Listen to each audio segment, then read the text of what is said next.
Hi everyone! Hello, welcome to A&P Adventures. I'm Aaron. And I'm Patrick. And we're happy you're with us for this next edition of Subway Sundays. Subway Sundays! We're taking you to the World Trade Center subway site. And let's get going. All right, so this is the Oculus in front of us, the World Trade Center Transportation Hub.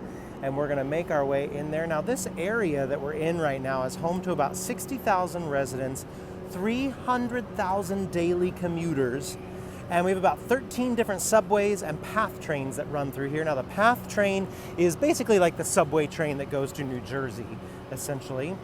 And there's also nearby multiple ferries that'll take you across the river, and about 15 million annual travelers in this area. Pretty remarkable. Oh yeah, And here a lot we of people go. commute to New York City during the week. This was designed by Santiago Calatrava, by the way, and get ready because it looks magnificent as we make our way inside. So this complex is, again, the transportation hub, but it's also covered with shops and cafes and restaurants so that commuters can get a bite to eat or pick up a gift on their way home. Or If you forgot your anniversary, you can pick up a card or a gift. Now, surrounding this entire area is also the 9/11 Memorial and Museum. We're not too far from the financial district and just the Hudson River. And today we're going to make our way down to the 1 train, which is part of the Red Line.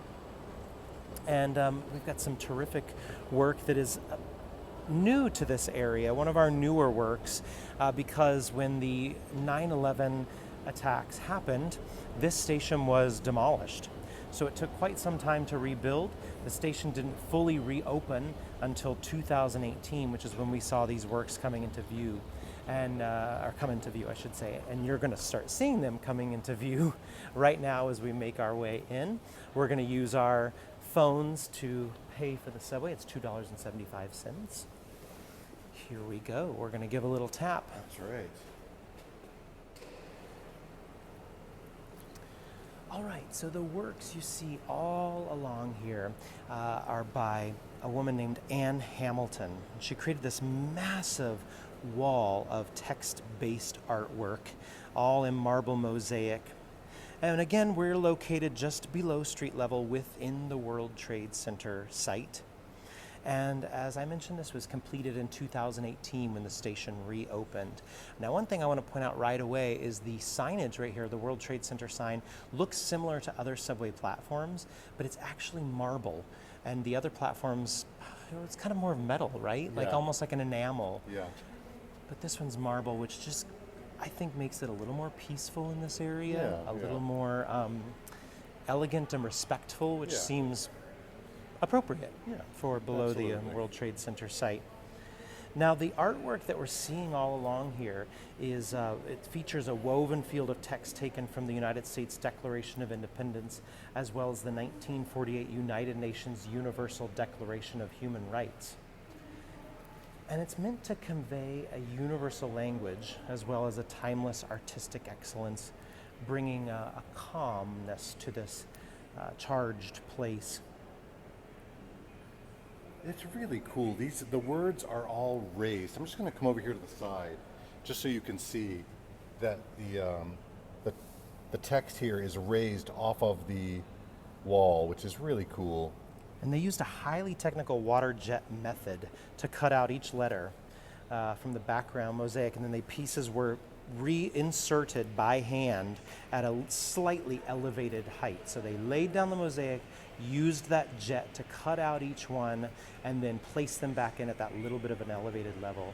And you can see how sometimes they line up so that you really see some words are apparent, everyone in this case. And what Hamilton wanted was that as commuters were going by, they might pick up a different word each day on their way to work. And maybe that word will be inspiration for them that day. Or maybe there are some words like everyone that need to be reminded. We need reminders of that quite a bit. Yeah, now more than ever. Yeah.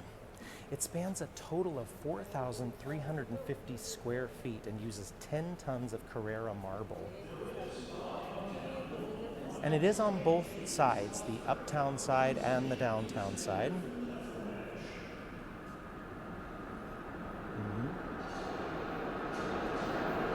I think it's going to get eclipsed by a train.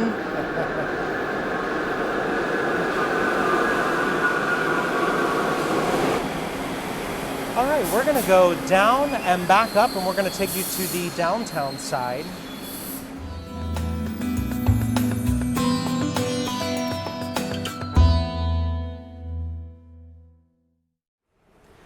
So the work is very much integrated into the architectural design of the World Trade Center station and the PATH transit station, to which this is all connected.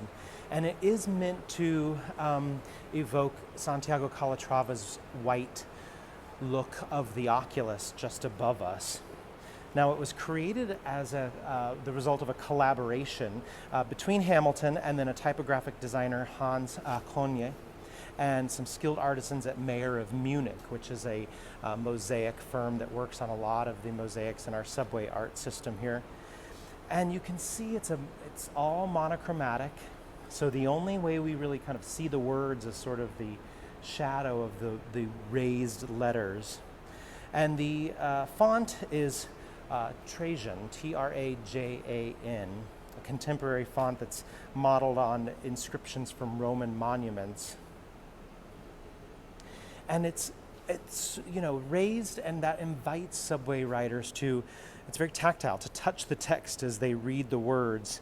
And the idea is to create this meaningful personal experience between the commuters and these words that acknowledge the civic ideal and aspirations that really form the foundation for the quality of life above. Now, Anne Hamilton herself is an internationally recognized artist. She's known for her large-scale mixed media installations. She creates immersive experiences, with the idea being that they poetically respond to architectural presence, as well as having a social history of the sites that they are near.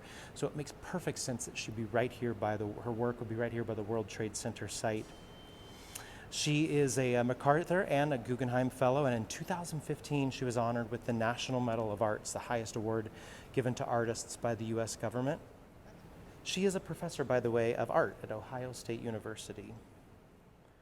All right. There you go. Yeah. Thanks, everyone, for joining us on this this very special Subway Sundays. Yeah. I love that this, some of the art inspires people to be creative, the art in the subway station. Some of it is the intent is to sort of make you joyful.